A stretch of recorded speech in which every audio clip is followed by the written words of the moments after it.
संख्या में वोट करें।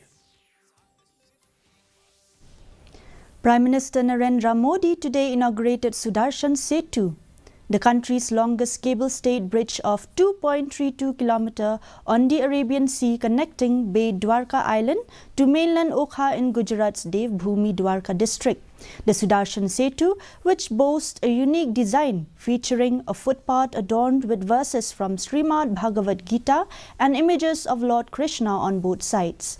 The 2.32 kilometer bridge, including 900 meters of central double-span cable-stayed portion and a 2.45 kilometer long approach road, has been constructed at a cost of 979 crore rupees. The bridge, which was known as Signature Bridge, has been renamed as Sudarshan Setu or Sudarshan Bridge. ये सेतु ओखा को बेट द्वारका द्वीप से जोड़ेगा। ये सेतु द्वारकाधीश के दर्शन भी आसान बनाएगा और यहाँ की दिव्यता को भी चार चांद लगा देगा।